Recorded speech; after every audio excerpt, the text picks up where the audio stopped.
Здравствуйте, мои дорогие друзья, зрители и подписчики. Добро пожаловать на мой канал. В первую очередь я хочу заметить, что наши последние эпизоды набирают больше и больше просмотров и показывают мне, что вы очень интересуетесь в таких рассказах и сюжетах. В том месте я замечаю, что много из вас пока еще не подписаны, к сожалению, на канал. Эти просмотры, комментарии и отзывы очень важны для нас, потому что они мотивируют меня снимать больше таких роликов для вас. Также они показывают нам оба, что вы интересуетесь в таком контенте и в таких подобных снимках. Поэтому, если вы пока еще не подписаны, пожалуйста, подписывайтесь на мой YouTube-канал, также и на мой Telegram. Все ссылки будут внизу. Нам очень приятно читать все ваши комментарии. Мы их читаем с большим интересом, и нам всегда приятно ответить на все ваши вопросы. Поэтому, пожалуйста, не стесняйтесь. И если вам нравятся такие же сюжеты, тогда обязательно пишите нам больше комментариев. Также и ставьте пальцы вверх и лайк на наши эпизоды. Это очень важно для нас и помогает каналу достать больше людей и зрителей, которые бы могли узнать об этом канале. Также, по сути того, что моя жена может чуть-чуть стесняться, это первый раз, когда она делает такую запись со мной. Также эти снимки будут очень интересны ей прочитать ваши комментарии. Она их обязательно будет читать, ваши все отзывы. И, пожалуйста, пишите и задавайте вопросы в комментариях. Итак, сегодня я присаживаюсь с моей очень красивой женой. Ее зовут Джессика. И я бы хотел с ней побеседовать и спросить несколько вопросов, чтобы узнать ее мнение про Россию, также про Москву. Welcome to my dear viewers. Today I am going to be sitting down with my lovely wife Jessica, who is going to be sharing with us and answering a couple of questions regarding her experience in Moscow as an American citizen who has never been abroad before. So with that being said, why don't you go ahead and introduce yourself to the viewers, please? Привет. Меня зовут Jessica. My name is Jessica. I am 34 years old. I'm a mom to our beautiful 6-year-old daughter, Eleanor, and wife to my handsome husband, Edward, for 17 years. Okay. And, ну что, привет. Привет. Как дела? Хорошо. Поехали? Поехали? Поехали. Okay, so have you ever traveled anywhere outside of the United States, or was Russia the first country you visited? The furthest my travels have taken me outside the United States before Russia was to the Bahamas. Okay, so it's very different. All right, well, I'd like to ask you a few questions about some of your thoughts and opinions about your experience in traveling with me and our daughter to Russia.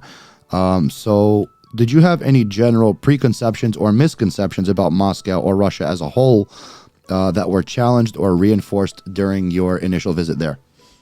I think probably like every other American, we learned certain things about Russia in school and history, and, a big focus is on communism and what the state of the country was like at that time. So I expected to go to Moscow and see like babushkas and lines waiting for bread with little children and just like a state of poverty and dismay. And it was anything but that. Did you feel that Russia's still a communist country, as some people still think? I think they still have the sense of community and togetherness that communism brought, but not the actual state of the. Okay, interesting. So, with that said, that you didn't have any misconceptions or preconceptions about Russia. I mean, given everything that we hear in the media here, living in the United States, there's a lot of propaganda on both sides, and a lot of people apparently still think that Russia is like a very dangerous place to visit, or would never even dream or consider going to a place like Russia. What are your thoughts on that? I mean, the only other real maybe preconception I had was about the people, and that they would be very cold and standoffish, because I think that's also just kind of another stereotype that you get here about Russian people. Mm-hmm. And that was also just proven to me when I was there. Cool. Very interesting. Question number 2. What were your initial impressions upon arriving in Moscow from the moment that we got off of the airplane and into a taxi while looking out of the window while driving into the city of Moscow? Just landing there. I mean, we came from JFK Airport, so everyone who's traveled there knows that's a mess and what a mess the airport is, just like the general state of it. But landing in Moscow, We landed in Sheremetyevo Airport, as it was beautiful. It was just like so clean and immaculate. And Did you observe any difference right away about the people? probably to meet my preconception of that, no one was really smiling, but it didn't mean that they were standoffish or not warm. It's just culturally just not the thing there. Okay. And how did the architecture and urban landscape in Moscow differ from what you're familiar with growing up in here in the USA, especially like in a city like New York where we both met when we were both raised? And did it impact your perception of Moscow City? Growing up in New York, we have skyscrapers and all these tall buildings that are very popular, and you pay a bunch of money to go on top of. But there, just to walk around the streets, the facades of the buildings, and it's so historical. It's so beautiful. There's so much detail in. Was it almost like an eyegasm? Was it just an overwhelming, like it was overstimulating to look at everything that's available, and despite how big that city is? It was. And just to take in all the detail. Even the buildings that they were fixing, they had like little covers on top of them that looked like buildings. To preserve the facade so that it wouldn't like be some kind of like just an ugly covering over the building while they're in the process of renovating it or reconstructing it. It's even the colors. We were there in winter, so it was kind of gray and dark, and but the colors and just the details in the building just made it all so lively. How was the weather? The weather was cold. It's cold. Do you think we were prepared before we got there? Like, as far as did we take the right clothing, footwear? Clothing, yes. Footwear, no. I thought I could make it in a pair of rain boots with a wool liner, which did not happen. Yeah, so my wife ended up taking a pair of rain boots, and I ended up taking a pair of leather boots with no lining, which was, as we found out, was a big mistake, because if you do plan on traveling to Russia, especially if you go there in the winter, summertime, shorts, jeans, t-shirts, good to go. Wintertime, you're going to need something a little bit more than rain boots or Crocs or any of that stuff. You definitely need to wear the proper footwear, because it gets very, very cold, and in some places that we couldn't walk around too long because our toes were literally freezing off, but we didn't care because we were just taking in the sights and enjoying our walks there. Did you find any contrasting differences in public transportation, especially public transportation systems or commuting habits between Moscow and cities such as New York that surprised you? Growing up in New York and taking the metro and the buses and being a working adult in New York, the MTA is just, is it reliable? Horrible. It's unreliable. Is it clean? It's not New York clean. City? There's a big homeless population. We have a big mentally ill population there, and there's not enough resources for everybody. So a lot of them times they're living on the train stations, try to stay. A lot of homeless people. Some shelter. You'll see a lot of homeless people on the trains, who's defecating, who's urinating, garbage. Crazy people. Just people A lot of mentally ill people. Just generally people are just not kind to each other. Would you say that New York City metro in comparison to Moscow is more or less safe, or is Moscow safer? Definitely less safe. I mean, you can't even stand on the edge of the platform without worrying about being pushed in. That happens a lot. And what did you think about like the architecture of the metros, the murals, the paintings? Because to me, in my opinion, Moscow Metro, and I've lived in different places. I've lived in Italy and Europe and for a short amount of time, and I've never seen anything like what I've observed in Moscow. I mean, it looked like a museum to me. What are your thoughts on that? No, every train station there, it seemed to have its own theme, and the statues and the art, and it was just eye-appeasing. It's as opposed to being in New York and you're seeing pizza wrap. So, like, was it immaculate? Was it really clean? Like, how reliable were the trains? How often do they come? The trains came about every 30 seconds. And it was just, the cleanliness was overwhelming. So would you prefer Moscow Metro or New York City? I would. Even just people were so respectable on the train. If they saw an elderly person, they got up and they gave their seat. People weren't screaming on the train, and if you were loud, you were getting funny looks. Well, we didn't see anybody that was loud. No. People are definitely very polite, but even people that were just being like a little above the norm, like they would just get a look, or mainly it was people reading books on the train. Mainly, yeah, which is not something you see much anymore these days. Great, good answer. Were there any significant differences in the cost of everyday items, such as groceries or transportation between Moscow and your home city, such as New York or where we live now in the USA? Transportation-wise, yes. It was cheaper to take the metro and buses rather than do so like in New York. What about like car service? Car service too. Uber, Yandex. They use Yandex. Yandex, I think we paid maybe $16 to take an hour ride. Yeah. When we landed in, we took a Yandex from the airport to my father's house, which was more than an hour away, and I think we paid like less than. It was like $16. $16. And this could easily cost at least $50, $60, $70 more than $70 to get to work from here. If I take an Uber, it's like $16, and that's going 10 minutes. Mm-hmm. So would you say that like as far as like everyday items such as food, groceries, we lived there for a period of 3 months. Would you say it was a lot cheaper? I mean, I understand that there's very significant income differences, but with that, we have to factor in cost of living. So us as Americans traveling there using the American dollar, what was your observation in regards to everyday services such as groceries and just those types of conveniences? It definitely was a lot cheaper. I mean, to get fresh produce and vegetables and fruits and even fish, we were buying caviar, and here we pay God knows how much money for a charred caviar. If ever. It's like a rare treat. It's a very rare treat. Yeah, just overall the costs, and like you said, the American dollar. When we were there, I think it was $1 was 73 rubles. Mm-hmm. Mm-hmm. So we were aware that coming there with the American dollar is a privilege, but to be able to afford there, even from what my understanding is of Russian salary, mm-hmm. it's affordable. Did you see any homeless people there? No, I never. Any? In my 3 months there, I never saw one homeless person. Not one. I never saw a homeless person in the train station, bus station, anywhere around. I mean, it was winter, so even if there were homeless people, I don't think they'd want to be out on the street. That's true. It was very cold as well. All right, cool. Moving on to the next question. Did you encounter any conveniences in Moscow that you wish were more prevalent in your daily life back home here in the USA? Walkability is one of them. Living in Florida, I can't walk anywhere. If I try to walk to the nearest park, it would take me an hour and a half. Yeah, it's not a thing, especially in Florida here where we live. You need to own a vehicle to pretty much do anything here. Yeah. You can get away with it in New York. It is a walkable city, but in contrast, did you think that Moscow was like a lot more walkable, just about the same? What did you think? And how did you feel safe? Moscow is definitely a lot more walkable, even in the areas where it's not in a direct center, like where we were staying in your father's apartment. You could still walk to the store. It was a 2-minute walk to a grocery store.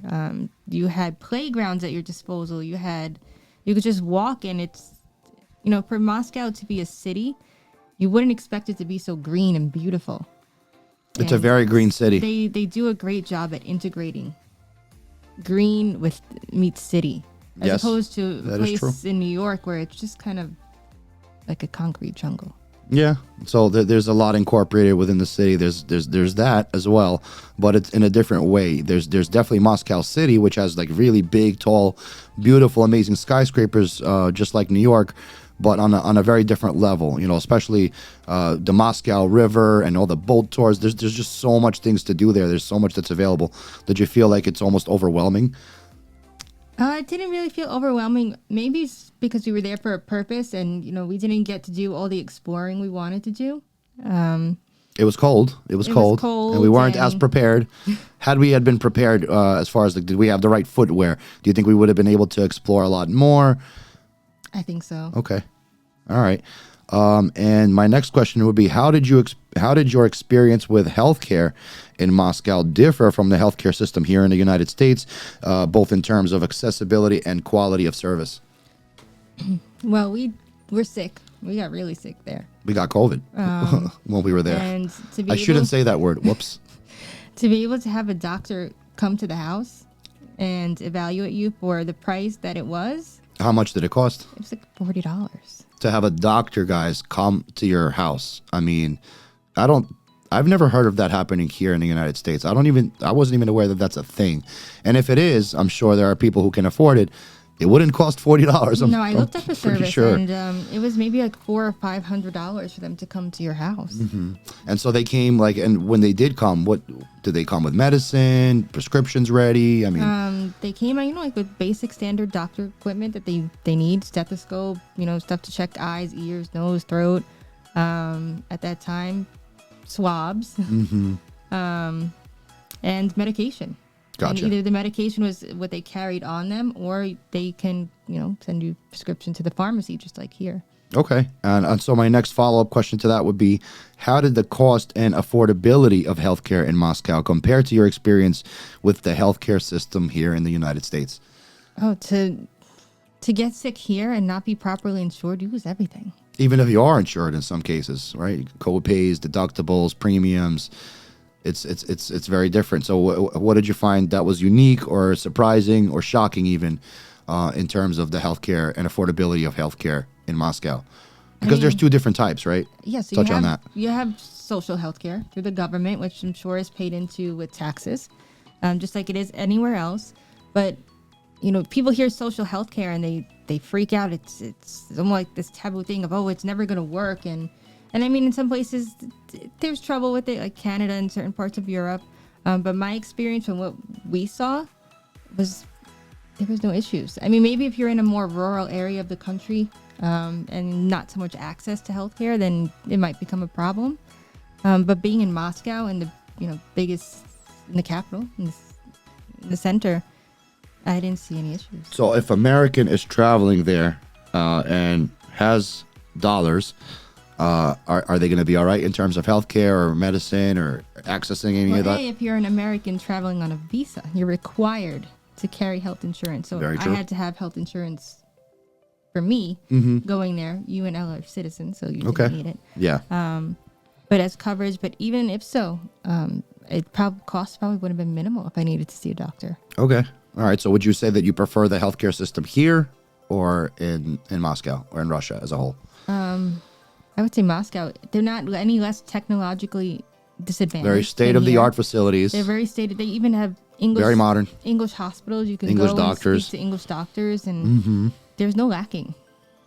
Okay. Because, I mean, I'm sure there are people out there who, I'm sure not everything is perfect. There are people out there who are going to have different experiences and maybe complain. But from what we observed ourselves is that it was a very efficient system, very accessible. Like I said, you can have private healthcare where you can pay a small amount. For example, like an MRI would cost you like $20 as opposed to if you don't have insurance here. And even if you have insurance, it's going to cost you a lot of money. All right, great. Moving on. How did the local culture and lifestyle in Moscow differ from your own experience growing up and living in the United States? And what aspects stood out the most to you? Definitely interactions with people. So here you go to a grocery store, or you just go anywhere and it's, hi, how are you? How's your day? And no one generally really wants to hear your answer. They're just saying it to make small talk, just to... How's the weather? Just to be polite. Did you watch the game the other night? But when you do talk to people, what did you observe? What are the observable differences, or what did you at least feel yourself when you were talking to like friends, family, relatives, strangers, taxi cab drivers? Anyone that you finally got to like break the ice with, I felt like there was a lot of genuine interest and care and concern, and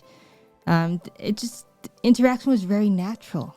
Did you feel that people are actually genuinely interested in your story, interested about sharing, listening to your problems, maybe sharing some of their own?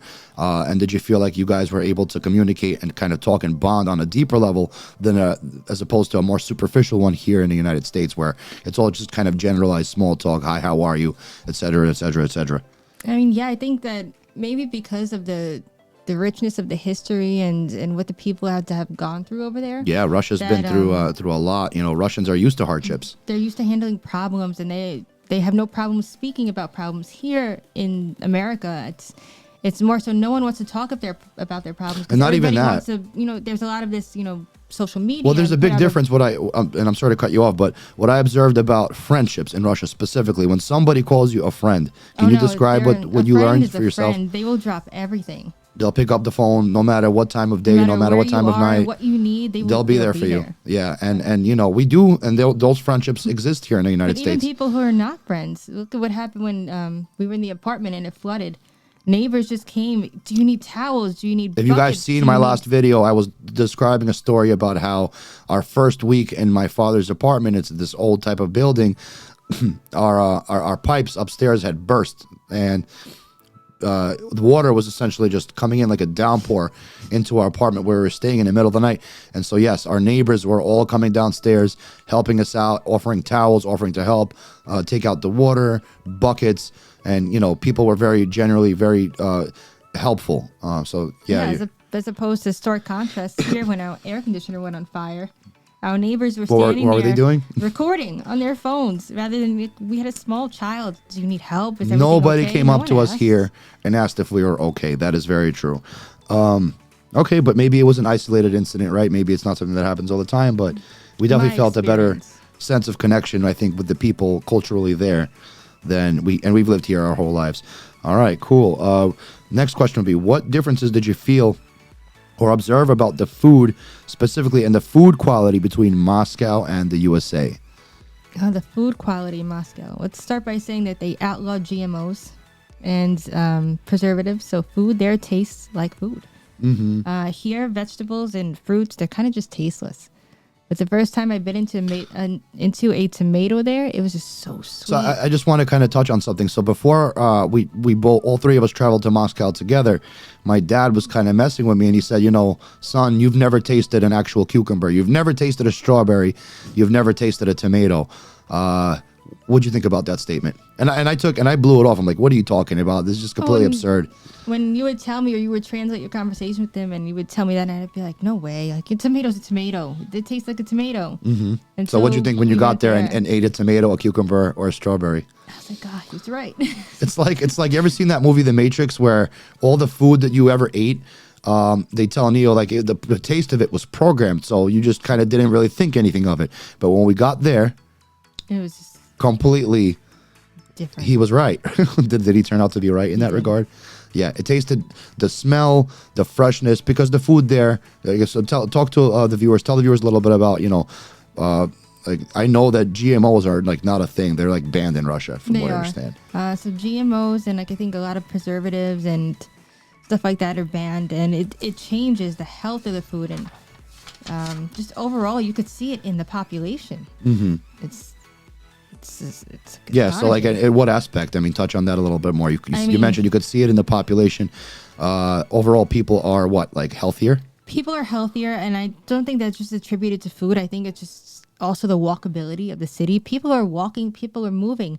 Here, you're getting in your car and you're going to work, and then you're getting out of your car. Even if you have to go to the store. You're going to what? To your desk, and then you're going back in your car to go to the store, to go home, to cook and sit on your couch. So it doesn't help the fact that the food here is just terrible as well, which is really surprising and ironic, because, you know, this is supposed to be considered a first world country, but we also understand that Russia has half of the population of the United States, and so maybe it's more of a struggle to feed people here.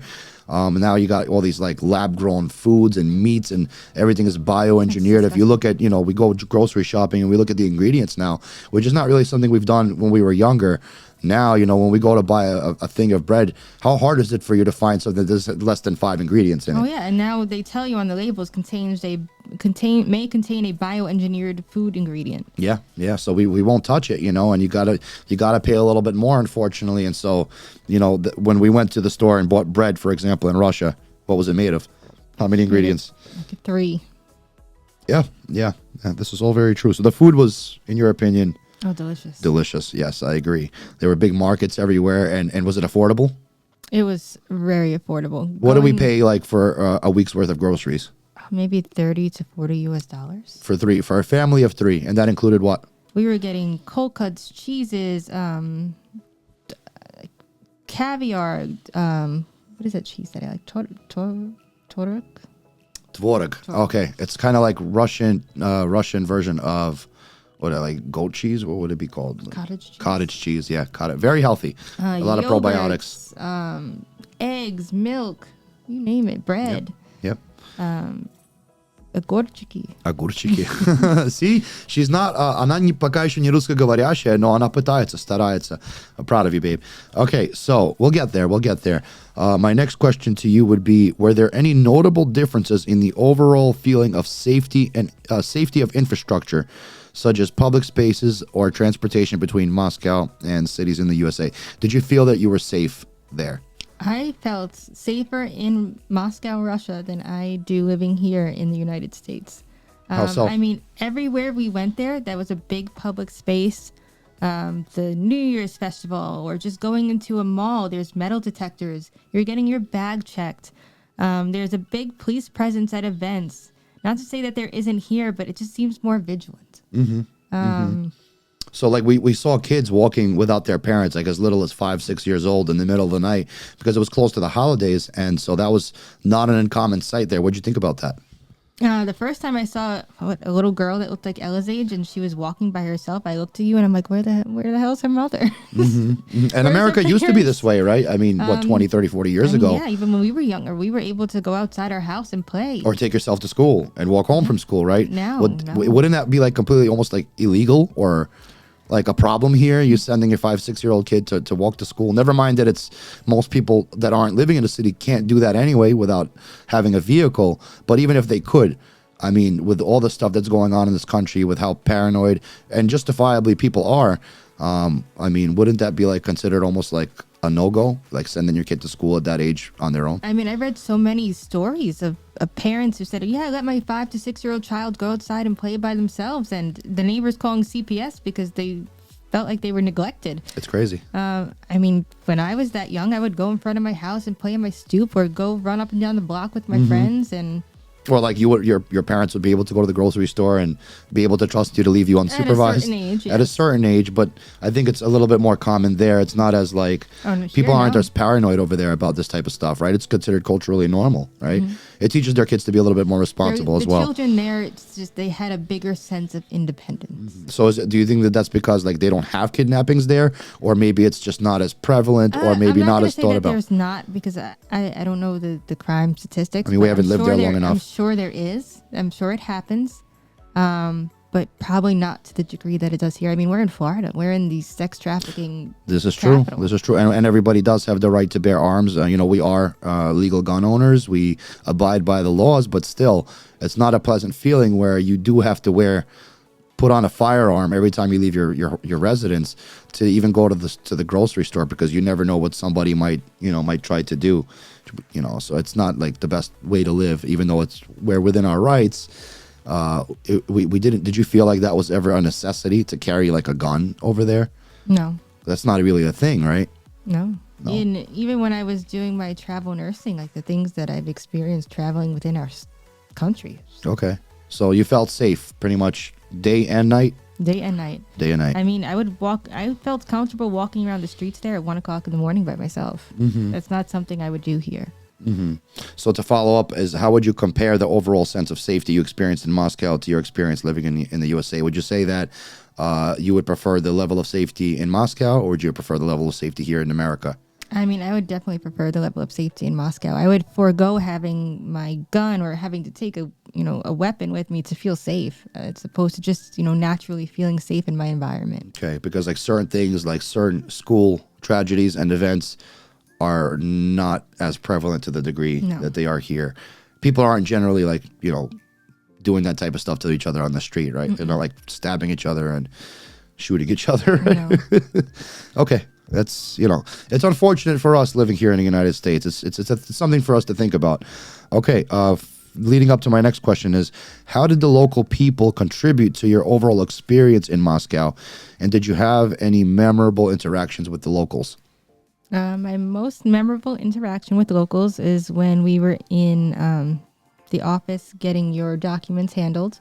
Okay, the MFETSE office. It's an office where you go and do your like legal stuff, your bureaucratic documents and things of that nature. And you had sent me to the store to get chocolates for the lady that was helping us, and the people in the office, because they were so kind and we were there for so long and I didn't know how long we were going to be there, and they were feeding us their blinchiki and their lunch and making us tea. And one of the ladies gave us her own lunch, right? Because we were there for a while. She noticed that we were there with a young child. And Ella was hungry. Felt bad. So essentially in Russia, there's this tradition of gratitude. And so we wanted to do something very nice for this like nice old lady who helped us out and took a lot of time out of her day to go up and downstairs and retrieve all this old information that we were looking for that was very difficult to find. And so I had told my wife, hey, can you run down to the store across the street and buy her a box of chocolates, knowing that my wife had zero ability to speak Russian other than maybe a couple of words. And I wanted to see how she would make out. So tell us about that experience. So I walked to the store, and you would never know this was a store. It was just just some random little shop that didn't really have much signage or anything. So I go inside, and I'm looking around the shelves, and I'm like, okay, I see what I need. And I'm trying to, think of my 6 Russian words I know to tell the lady, please, can I have that? So I see it on the shelf, and I was like, пакеты шоколад, пожалуйста. And she looked at me and she started smiling and laughing because she saw that I'm not, Russian speaker. So that I was trying my best. Did you get the chocolates? I did. Got the chocolates. Got the chocolates, and then she was trying to explain to me how much to pay. And I know numbers, but, some amounts and like the numbers, I was really nervous. And I couldn't put together what she was trying to tell me. So I'm trying to count my rubles, and they're falling on the floor, and her son's helping me pick them up. And I'm trying to use Google Translate, and she's working with me. But they helped you. They didn't laugh at you or say like, hey, this like crazy American. When they saw I was trying, and I was like, I was just trying to, make conversation with them. I'm like, говорит чуть-чуть по-русски, я не знаю. Она молодец, она пытается, она старается. I was trying, and they were working with me, and you could see that genuinely, she could appreciate that. And I think that in general, even if you don't have the language there, if they see that you try.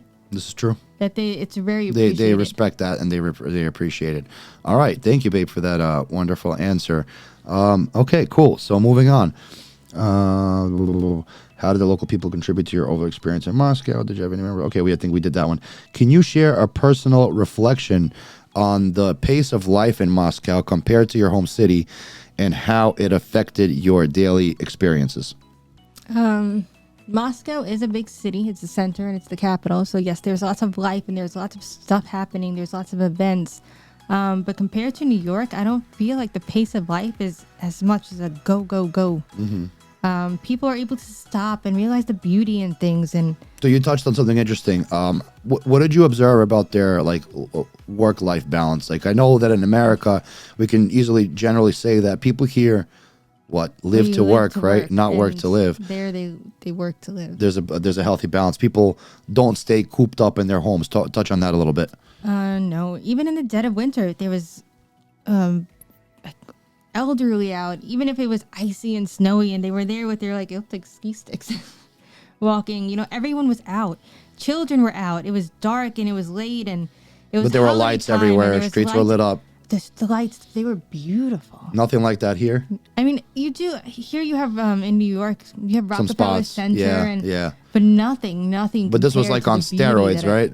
There was lights everywhere, no matter what park you went to, where you walked, just the buildings. And it just, winter in Russia seems to me to be a very gray and gloomy time. And the lights just illuminate everything. And they make everything so happy and bright and beautiful. Mm-hmm. Even the winter festival we went to, we went to winter festivals here that we brought Ella to, but nothing compares to it. Was very impressive. It was very beautiful, very well put together. Any people on the streets acting crazy or No. Shouting at each other, profanities? No, matter of fact, it was crazy people, homeless people. So icy and slippery that people were just going down in front of us. It was interesting to watch. Yes, and people were just helping each other up, even if they didn't know them. Here, I feel like I would fall on the ground and someone would leave me there. No one would bother. Probably. It might happen. Yeah, we've experienced things like that here. Okay, cool. Thank you for that answer. Next question would be, were there any personal insights or realizations about yourself that emerged during your own personal stay in Moscow?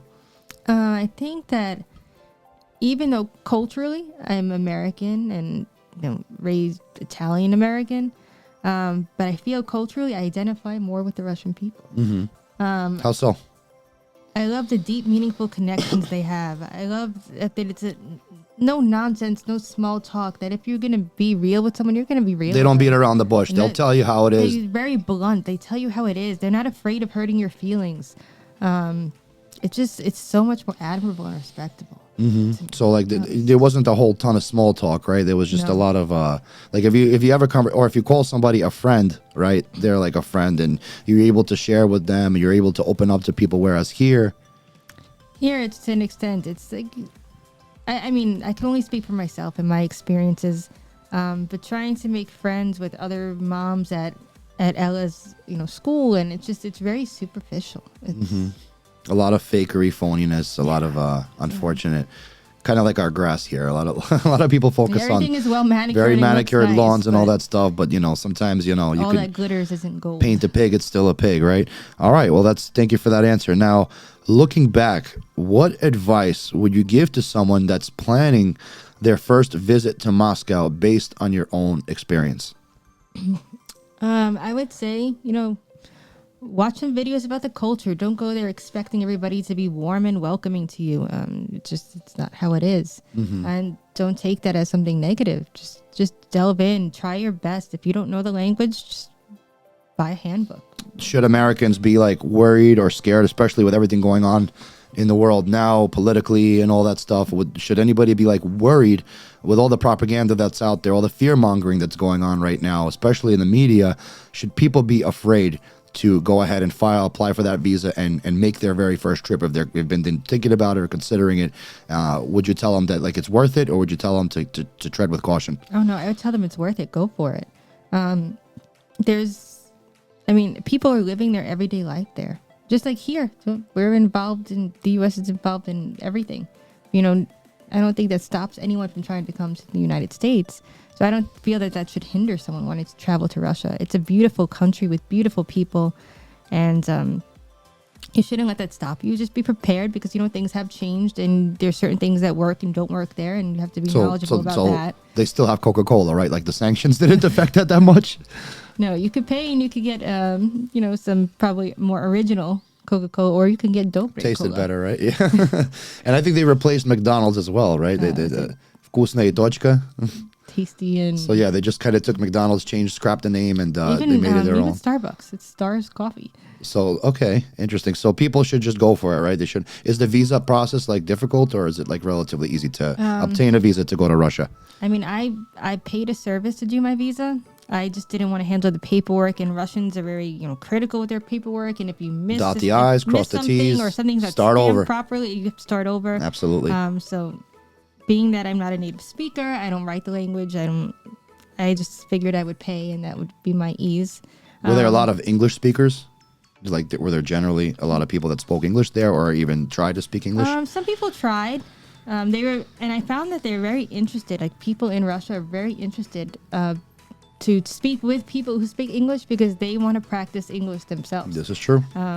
So like, how did it go when you told people, like, whenever we met somebody and they asked you where you're from? Obviously, they knew that you're an American, but did you notice any like difference or indifference in their reaction after revealing that to them? They seemed very intrigued. Very curious. What's this American woman doing here in Russia? Where like they would be like, why do you come here? And then explain. They would ask me that question too, a my lot. My husband and his family here, and we wanted to see the beauty of Russia, and they're like, oh, we should have came in the summer. This is true. But I think that Russia is beautiful all year round. I think my wife really wanted to see it in the spring and summertime. But I think the fact that we actually got the raw experience there in the Russian winter, I think that if you're planning on ever going or visiting, or especially moving there like we are, you need to experience the best and the worst, the easiest times and the hardest times. And I think we definitely got our money's worth and what we paid for, because, to live there during the winter time for 3 months, we grew up in New York, where it was also cold. So this wasn't much different, except that it was cleaner and it was a lot more to do, a lot prettier, and we found the culture to be quite interesting. I'd say, it was a pretty raw experience. I mean, we didn't just go there on vacation. We lived life. We were living Cultura. We sent our daughter to Детский сад, which is kindergarten. Yes, that's she another was in thing. A school where she didn't speak the language, and she adapted very quickly. She was picking up. How was the food there, by the way? And we sent her to like this Russian kindergarten daycare, and let's touch on that because our viewers might be interested in this. So compared to the United States, we know that it's very, very expensive here, especially if you have more than one child. Costs can go up to over $1,000 per month per child. What do we pay in Moscow for full-time daycare from morning till night? It was $50 a week, And for private daycare. And that was drop off at 8 o'clock in the morning and pick up at 6 p.m. That's right. And here, when we were sending her to preschool or pre-K, it was over $1,000 a month. It was very, very expensive. It was very expensive. How was the food? They were feeding them soups and, like Healthy food. home cooked meals. Here, it was more so like mac and cheese and Snacks. and chicken nuggets and chips and, a bunch of garbage. But it's what American kids eat. Yeah. But culturally there, no, the kids eat what families eat. Did you notice a lot of kids that were like really obese, out of shape? No. Not a thing, right? No. And even just the way they sleep there. Here in daycares, they sleep on cots or mats on the floor. And there they had beds and linens, and they would change into their pajamas to take their naps. Definitely had their shoes off at all times, right? Yeah, they enter the building, shoes off. It's very Russian culture. Yeah. You don't bring dirt into somebody's house. You don't want to tread dirt all around, even your own place. We don't really, our kids here will jump on the bed in their sneakers, straight home from school. So, okay. Well, I appreciate your openness and your answers, and for sitting down with me and sharing some of this information with our viewers. I'm sure, being that this is your first time, you might have been a little bit nervous in the beginning, right? Okay, but you did very well. So I would like to ask my viewers, и всех подписчиков, пожалуйста, ставьте комментарии, пальцы вверх, thumbs up, leave a like on the video if you would like to see more content like this, especially if you'd like to see more content together with my wife. I think her views are very interesting as well. Please subscribe to my Telegram channel. The link will be down below, as well as my Instagram channel. Make sure that you subscribe to YouTube, because I'm noticing that my last couple of videos are getting a lot of popularity. They're getting a lot of views, which is very helpful to the channel. It helps the channel grow. Your commentary, we enjoy reading it very much. We look forward to responding. Both my wife and I will be looking over all of your comments and questions that we look forward to answering. But with that being said, guys, I thank you so much for tuning in again. Stay tuned for our next episode coming soon. Thank you for watching, and до свидания. Like the video. Пока-пока. Bye.